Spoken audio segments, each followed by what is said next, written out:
Well, we will start with this beautiful text of Robert Adams that I sent you. I sent to the group a couple of days ago.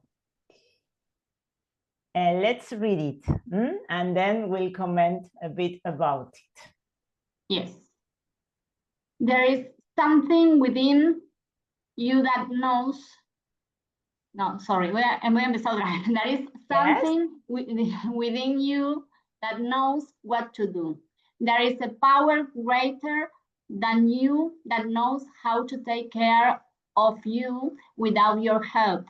All you've got to do is to surrender to it. Surrender your thoughts, your mind, your ego to the current that knows the way.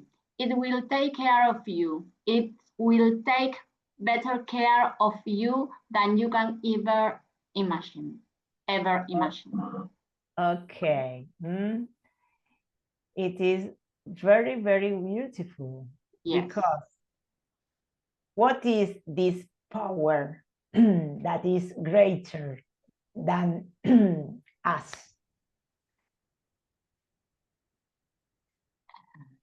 Is we can call it someone, we can call it God, or we can call it a higher intelligence. But what is the word that is closely related to this? Because it, sorry, it says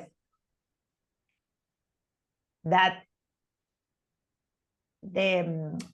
this phrase or this expression to say that there is a power greater than you that moves everything in fact. But and here another word that is used is surrender. But what surrender your thoughts, surrender to it. We have to surrender to this greater power. We can call it, we can say it in another way and say that this power is the presence of God within us, and that we can, or is our intuition also. And we can, and why here it says surrender your thoughts, your mind, your ego, because our thoughts and our minds makes too much noise and prevent us from listening or from hearing or from feeling the presence of God within us. And to surrender means to accept and to trust. We have to trust this. And that's why contemplation or meditation are such great tools, because this is what we do when we meditate and when we begin to observe. We usually say that to meditate or to contemplate has to do with what? With changing the focus of our attention from the outside to the inside, and not only from the outside, from the world, also from what? From the mind to the heart. That's it. Because you know that we always say that this presence within us is always in us. We cannot because we are this. And Eckhart Tolle has this beautiful phrase that says, you can lose something you have, but you cannot lose something you are. But what happens? We feel like we lose it, or because this false sense of separation we have, that is created but by our mind, and our thoughts. So we have to do this. That's why he says you have to surrender. Just another way of saying this is just to turn your attention away from your thoughts, because what happens, or the great news, is that this voice in our head and these thoughts that seem to be so strong or so loud cannot survive with our attention. We are the ones who give the energy, or who feed our thoughts. And that's why to observe and to take these moments to be with ourselves are so important, because when we begin to observe, we can realize, and this kind of space is created between us and our thoughts. So we can see and we can experience that we are not our thoughts. And this is something, there is something also very beautiful here. It says that when we surrender our thoughts, our mind, our ego, what is our ego? Our personal identity, what we believe we are. Okay. He says, when you surrender, or another way of saying this is when you get aligned with this current that knows the way. That's why Mushi talks about the flow of life. Because life, he says, life flows like a river. You only have to align with this current, or with the flow of life, and everything becomes easier. And you can, how can you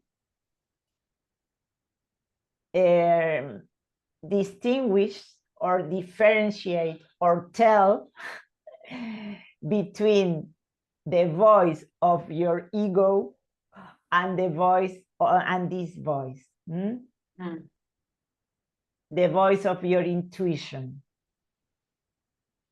Because it is something that is this great, the form or the way it has to manifest.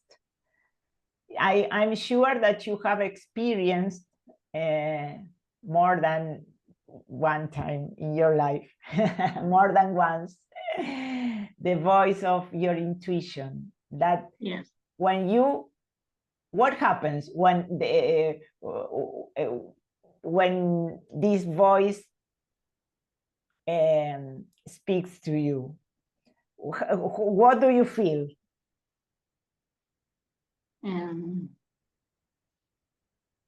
Free. Yes, and that you have certainty that you of what you have to do.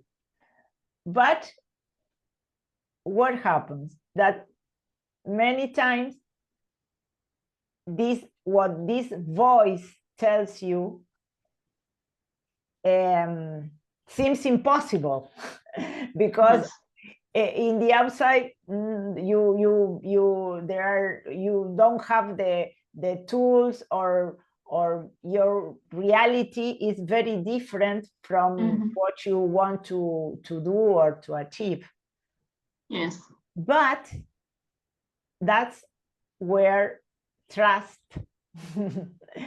comes into the scene or into place, that we have to God, or this highest intelligence, has these ways that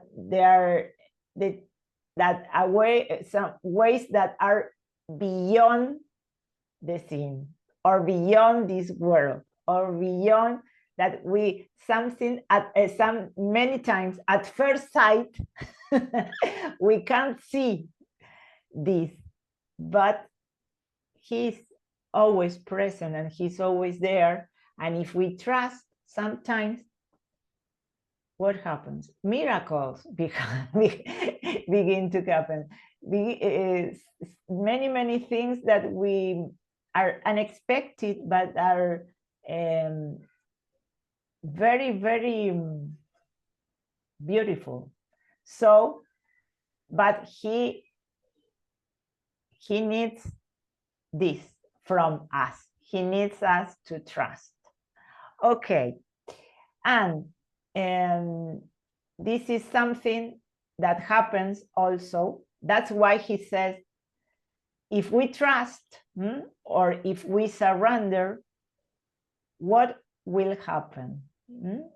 This greater power will take care of you. To take care is a very, very beautiful expression. And it will take better care of you than you can ever imagine. That is the same as saying that, yes, in miraculous ways. Okay, and that's why this is another way of living, and of our relationship with life has to change. And it can start to change, or it can begin to change, when we not only read this, but when we take just at the beginning a little time to do this, to stay with us, to stay in silence, to go within, so as to experience what happens when we are not feeding our thoughts. And this other text that we are going to see today, that is from Eckhart Tolle, and it is, what is the title? Transforming Suffering into Peace. Yes. This is another key topic, we can say, because there is a phrase that is from Nisargadatta Maharaj, who was another great spiritual master of India, and who wrote this book that is called I Am That. Here, this book.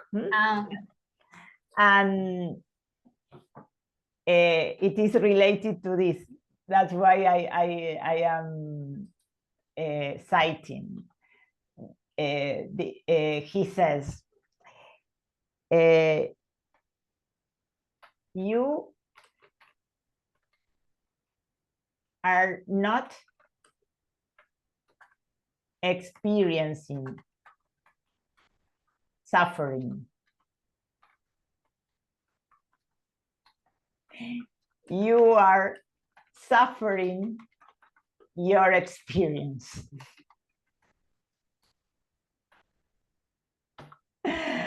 And he's a very clever sentence.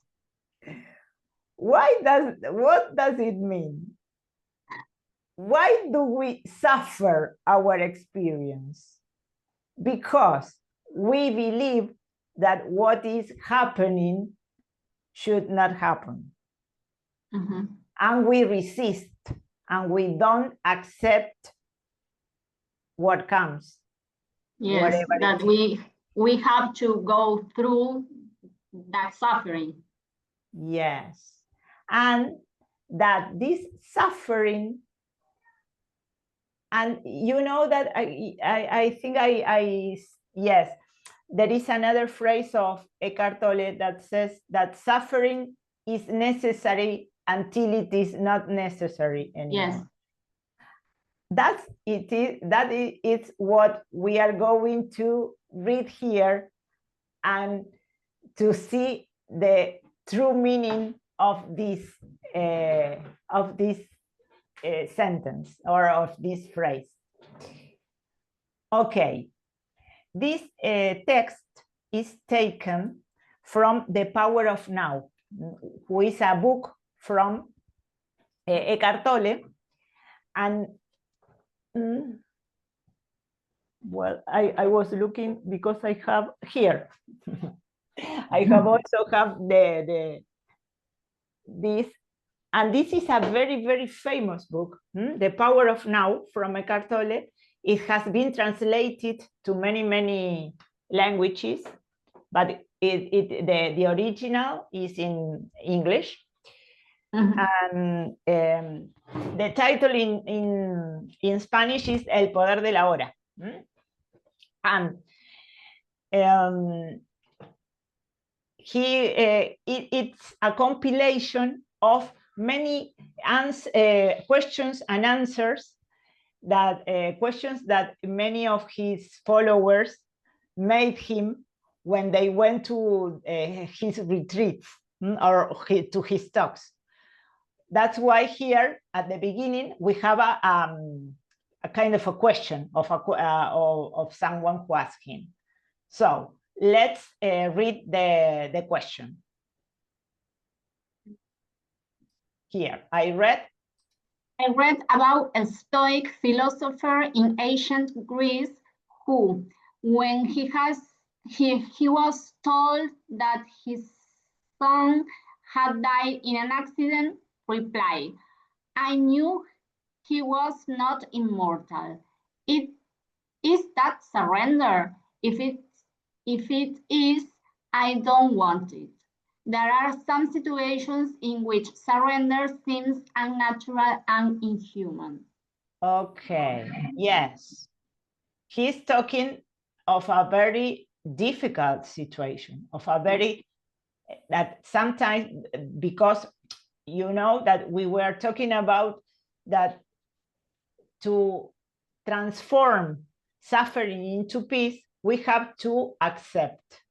But sometimes it's very, very difficult to accept what is happening, such as this, for example, the death of a son or of a loved one, or some, when they, for instance, or of someone that is very young, or, well, if it is a son, is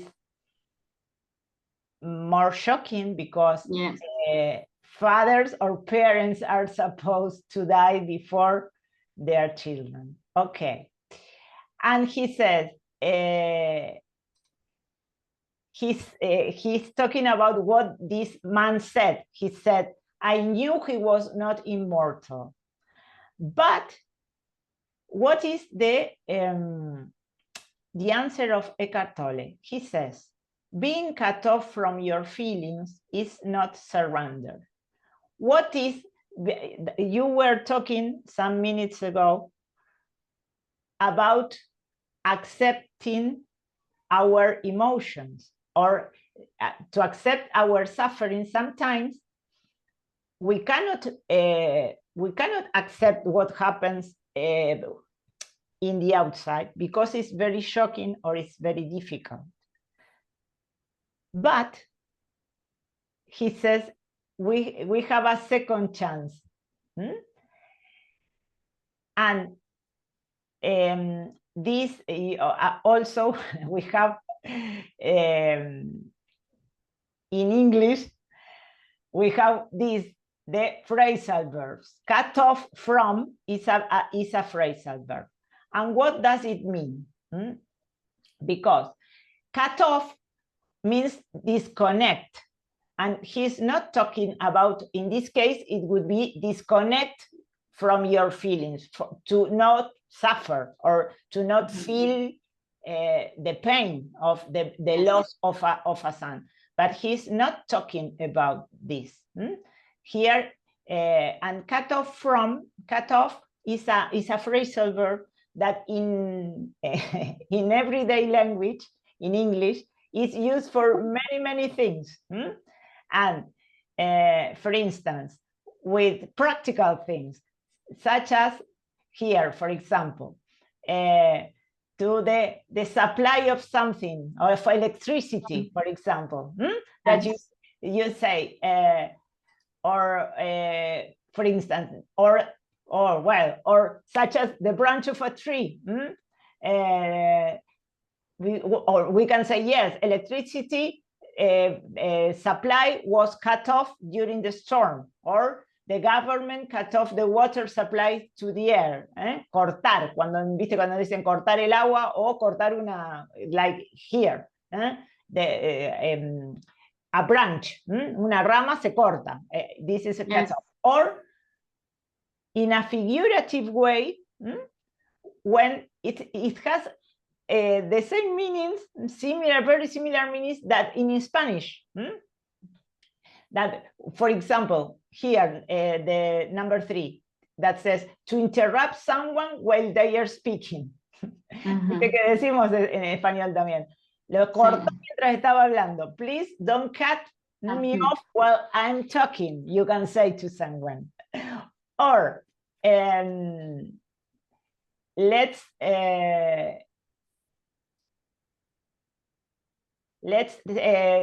see some other examples here of the use of cut off from.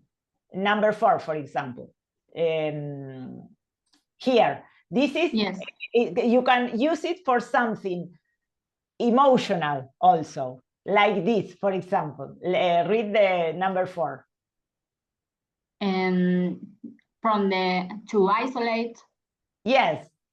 To isolate someone, socially or emotionally. After the argument, she completely cut him off from her life. Yes.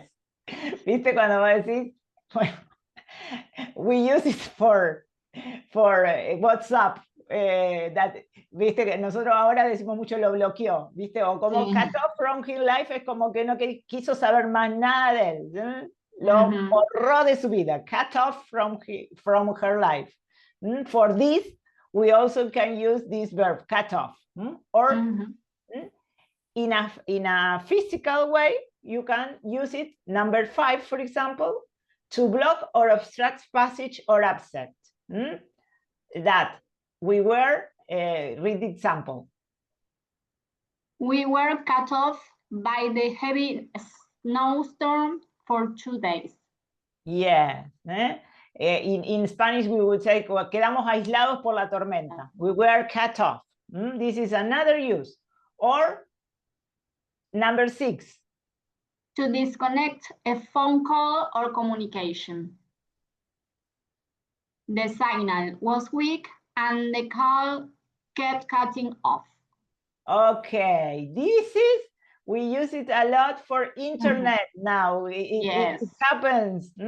It's very usual that we see, oh, my signal is very weak. So the conversation or the meeting in a Zoom meeting, it can happen also. That keeps on cutting off. Viste como que en español también decimos, y se corta porque no hay buena señal. For this, we can also use cut off. Or the pronunciation is signal, not signal. Signal, yes, Signal. it's signal. Okay. In this case. And it's signal and it's signed. Cuando es sí, señal, por eso estaba pensando. Yeah. Por eso dije signal. Yeah, yes. But when we for sign, we pronounce it I, sign, but signal. Then I will add the phonetics. Yes. Okay. So, and number 7, what is the last use? To stop or interrupt the operation of something, machine, engine, etc. The engine cut off suddenly. The technician cut off the power before repairing the cable. Okay, this is what for electricity or for an engine. The engine cut off suddenly. Como que viste cuando decimos una máquina dejó de funcionar, se paró la máquina y no sabemos qué pasó. Cut off suddenly. When it was working and at some point suddenly stopped. Cut off. Or the technician, eso también we use it in Spanish, that dice cortó la luz para poder reparar el cable. Cut off the power. Because there are 2 ways in which we can we can say electricity or we can say power. Yes. Viste que en español decimos se cortó la energía, digamos, cortaron la energía. Bueno, power or electricity are synonyms. Okay. So, let's come back to our text. Here he is explaining that he's not surrender has not something to do with disconnecting. It is not the same that disconnecting your feelings from your feelings, not to suffer. Okay. And he says, but we don't know, being cut off from your feelings is not surrender. But we don't know what his inner state was when he said those words. What was he feeling? What was he experiencing? Why he said this? That he know he was not immortal. Maybe he's talking from resignation, or maybe he's talking from a very spiritual point of view, saying that, well, as we say always, that we are not this body. We are here for a time, and then we will not die. We change our form, but we don't know what he was feeling.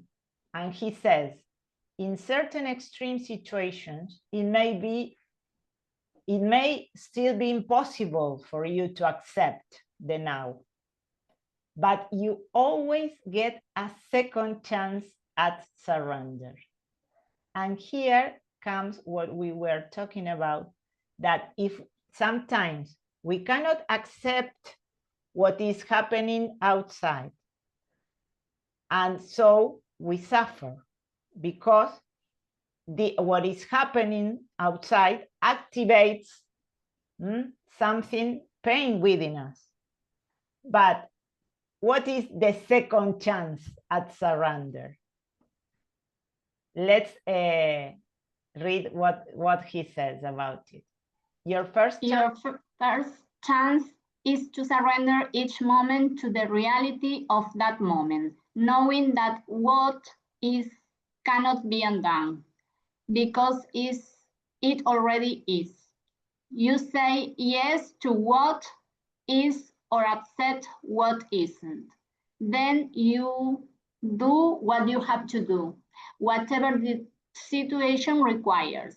If you abide, yes, very good. In this state of acceptance, you create no more negativity, no more suffering, no more unhappiness. You then live in a state of non-resistance, a state of grace and lightness, free of struggle. Okay, let's stop a bit here. Yes. That this is the first chance of surrender. When you simply take this attitude that whatever comes is for the best and has to happen, and this is the reality of every moment. And he says, because you know that what is cannot be undone. Things Yes. happen and you cannot prevent them from happening. So you accept them as they are. And this makes you feel at peace, because if you accept what is happening, you instantly feel at peace, and you don't create more negativity, because negativity arises from what? From resistance. If you resist and you think or you believe that what is happening should not happen, you create negativity because you feel uncomfortable, and you suffer. Yes. But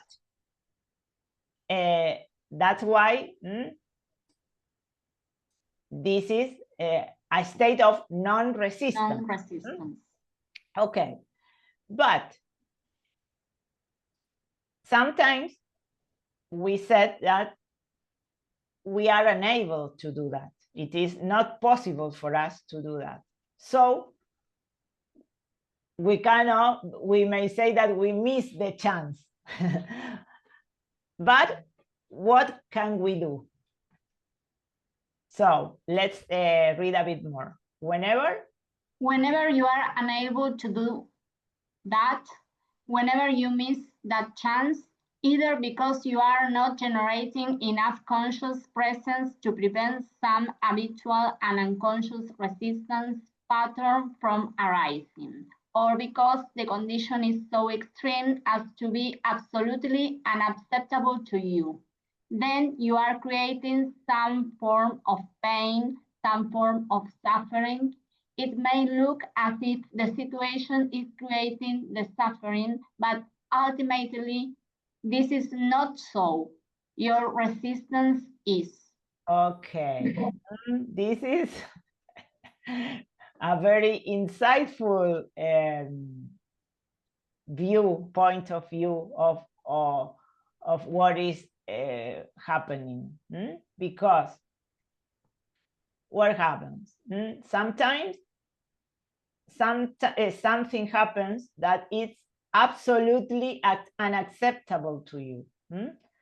So you resist, because you don't want, you can't understand why such a thing is happening, and you instantly feel pain and you suffer a lot.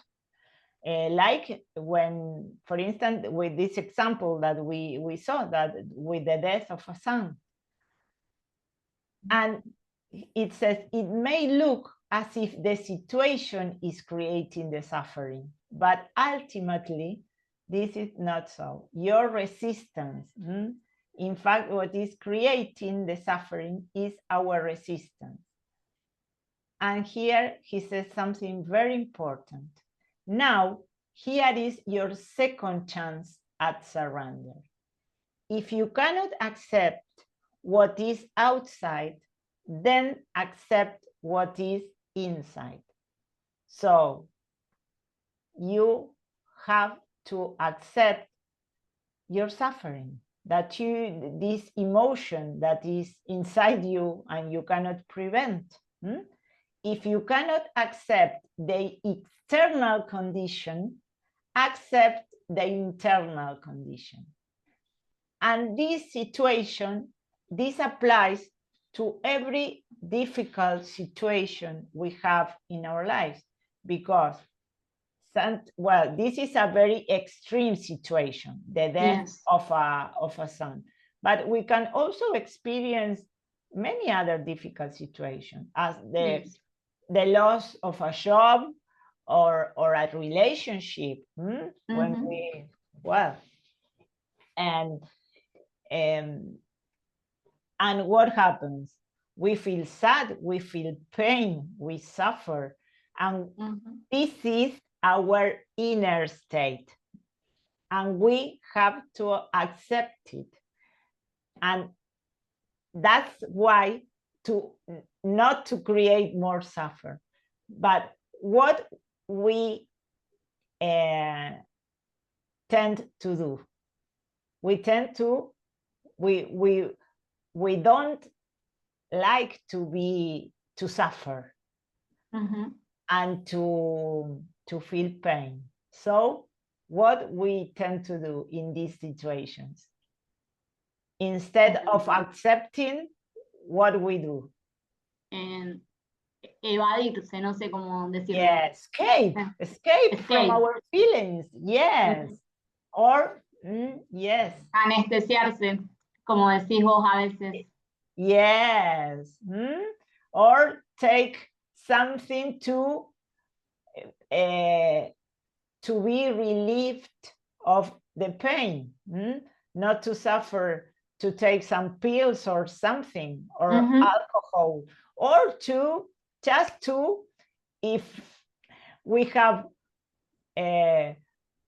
for instance, the case is that we have broke up with a relationship, with divorce or something, we instantly want to, we are afraid, or we don't want to be alone with our suffering. So we try to get some distraction from the outside. We go out, we got to meet other people, we don't want to be alone. Yes. But here is his advice, that instead of this, we are in front of a second chance of acceptance and of non-resistance. So he says, if you cannot accept the external condition, accept the internal condition. Accept your feelings, your emotions. This means do not resist the pain. Allow it to be there. Surrender to the grief, despair, fear, loneliness. These are emotions, or whatever form the suffering takes. Witness it without leveling it mentally. What is? Without judging it. Because we tend to do this also, to begin to engage with because in these cases, our mind is, because why do we feel like this? Because we are believing our thoughts. A thought of, for instance, in case of if you break up with someone, or what you are going to do now? Nobody loves you. You are going to be alone all your life. And that's why we suffer, because we believe this voice. But if we, here it says, witness it without leveling it mentally. Just allow it to arise and to manifest this pain and this suffering we have. Just accept this is when acceptance comes into place. Just accept that you are feeling like this, and it's no, don't try to find any reason for it. Just allow it to happen, to occur. So that is another way of saying surrender to the grief, or despair or lonely. And he uses a very beautiful word. He says, embrace it. Then see how the miracle of surrender transmutes deep suffering into deep peace. When you are not resisting your emotions anymore, and this is the more natural thing to do, because if you something difficult has happened to you, it is very normal that you will feel sad or lonely or angry or whatever. You have to accept, but not trying to, or not believing the reasons your mind tells you. Just accept how you are feeling, and that's all. And it is true that nothing is forever. And that this suffering, or all these feelings of loneliness, of fear, of despair, are dissolved more easily if we take this attitude. But this is another way of saying, before we saw the expression to take care. This is a way of what? Of taking care of ourselves. Okay. And here's what, pay attention to the words he uses. He says, this is your crucifixion. Let it become your resurrection and ascension. They are very wise words. But we are so much afraid of pain and suffer. Why? Why do you think we are so afraid? Because we don't want to feel. And the only way of dissolving this, or of transcending this, is just to feel. It is like this. And that's why you know that there are many things that we have been listening for a long time, but we don't really get the meaning of them. Just to, for example, when we listen that there are very, these phrases like, you have to learn from difficult situations that happens in your, and well, and that's why we begin to understand this. For example, that you know that many people complain because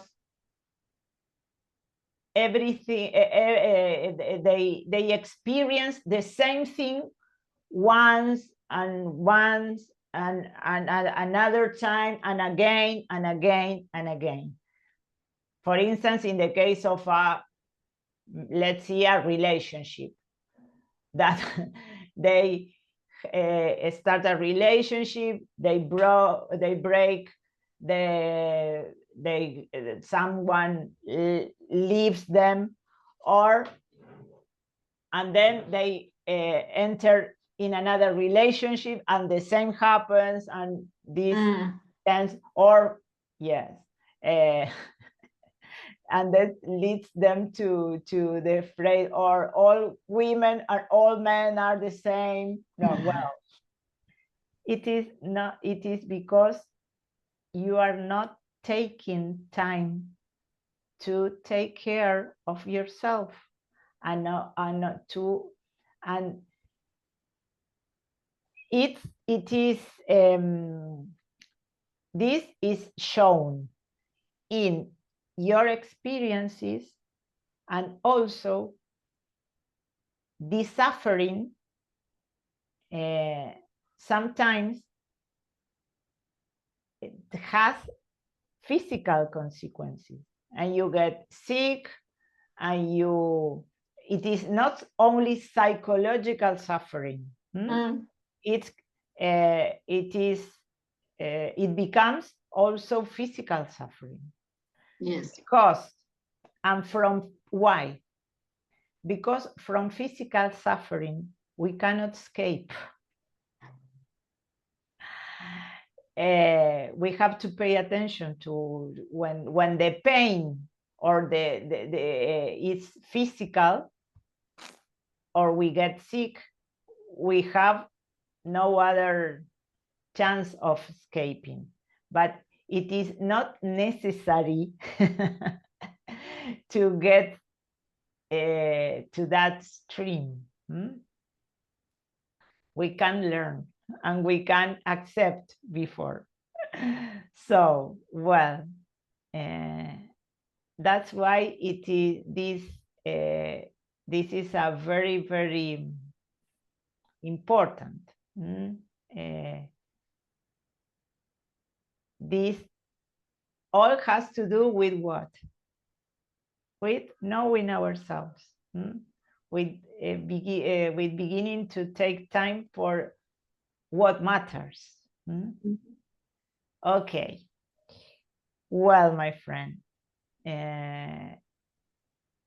it's almost time, but it happens that sometimes it happens like this, that we have to go deeper. And we don't, there is not a question of reading a lot of things, but to begin to pay attention and to change our attitude towards life and the things that happens to us. Well, and we were talking about observing and contemplate and meditate. So now we can try to finish this beautiful meeting. We can, there is a contemplation by Mushi that here I have the transcription, and the title is very beautiful. It goes, remain as I am. And you know that he talks about the sense I am. He says, observe the sense I am. Contemplation has to do only with this, to keep quiet, to keep silence, to change the focus of our attention. And you can begin by focus on your breath. And when you focus on your breath, what happens? The feeling of being the sense I exist, the feeling I am arises. And that's what he says, it's an intuition. En español decimos, claro, o sea, ¿qué pasa cuando sacamos la atención de los pensamientos y la empezamos a llevar al corazón o acá, decimos? Tenemos esa sensación, o sea, cuando dejamos de asociar lo que somos con cualquier cosa que nos diga la mente, o con nuestra historia, por eso él siempre dice por ahí, don't associate it with any memories, with nada que se refiera a tu identidad personal. Entonces, simplemente empezás a sentir que existís, nada más. Y eso no es algo que viene de la mente, por eso él dice, it's an intuition. Es algo natural que sucede. Entonces, he says, be one with it. When I say observe it, it's not a visual observation. It means abide as that. Abide, viste que abide lo vimos. Sí, pero abide quiere decir remain or stay as that. Quédate ahí como eso, permanece como eso, solamente como sintiendo, percibiendo esa simple sensación de ser y nada más. Be one with it, consciously, as often and as long as you can.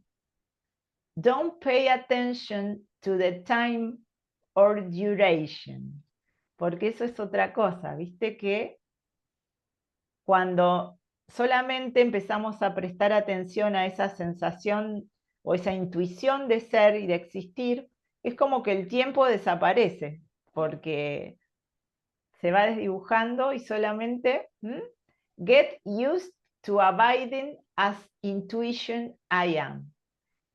The I is not personal, it is consciousness, porque cuando dejamos de asociarnos con todo lo que nos dice la mente, esa intuición que tenemos de existir deja de ser algo personal, porque nosotros lo que nos dice, o sea, deja de ser algo personal en el sentido de que, viste que la mente cuando uno quiere empezar a observar, te trae cosas, o recuerdos, o pensamientos de cosas que tenés que hacer, o lo que sea, y eso siempre en referencia a tu vida personal.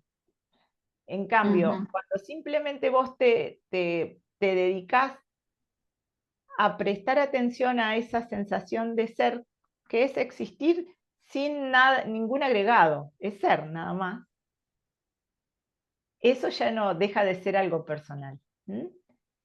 Y por eso se siente así como empieza a pasar eso que uno puede experimentar, and it is beyond words. You cannot describe it with words, but you can feel it. You can experience it. All actions, interactions, even the sense of distraction are merely passing states, arising in and flowing along, dissolving in the field I am. Remain here. I am even beyond the words I am. Empty, limitless, and aware. Entonces, let's try to begin to experience it. Es solo eso. Tratar de, aunque sean solo unos poquitos minutos que podamos hacerlo, pero tratar de hacer simplemente eso, no engancharnos con los pensamientos y simplemente enfocarnos en esa intuición de ser, de just be. Well, let's do it. It lasts only 3 or 4 minutes, not more than this. But at least we try and we'll see that it is very beautiful when we begin to feel or to experience what we really are. Okay.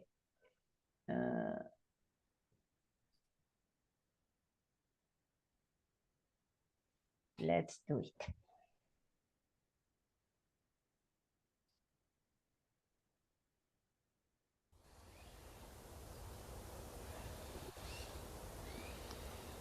Beloved ones,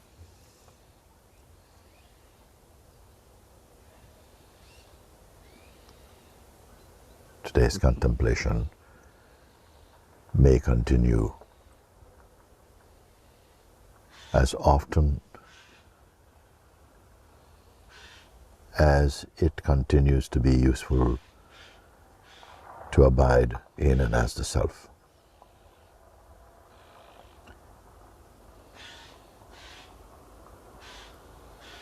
Observe the sense I am. It's not a duality, it is not an object of perception. It's an intuition, the feeling of being, the sense I exist, the feeling I am.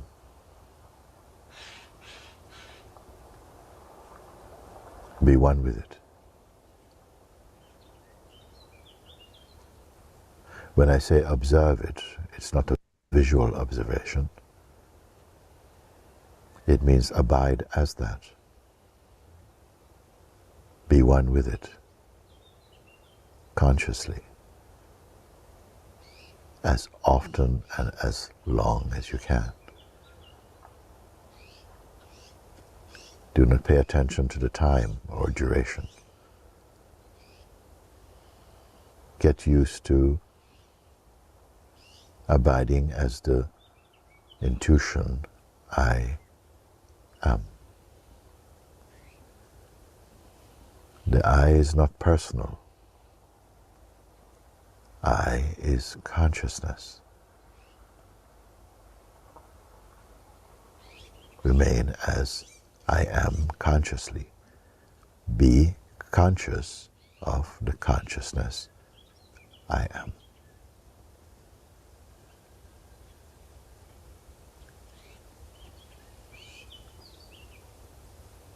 Remain in it. Abide in it as it itself.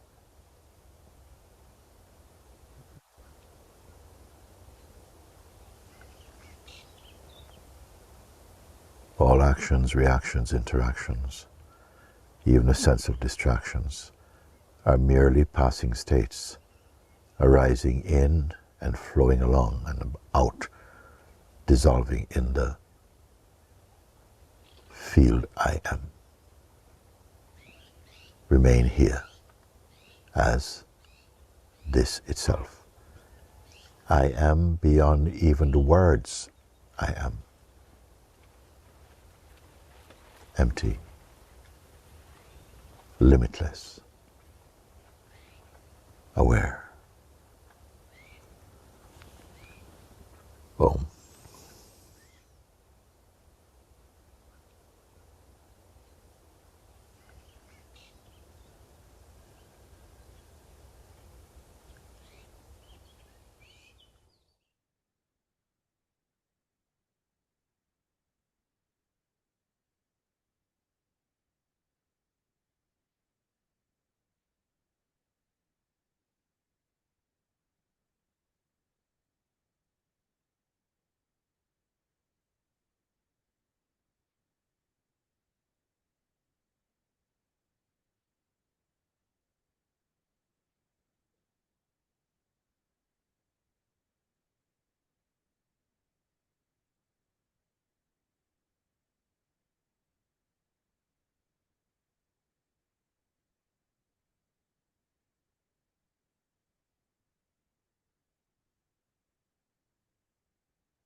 Wow.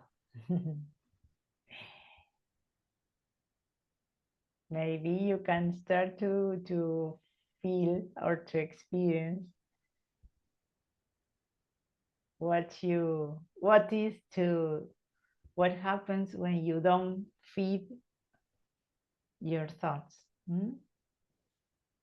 And another important thing from this class or this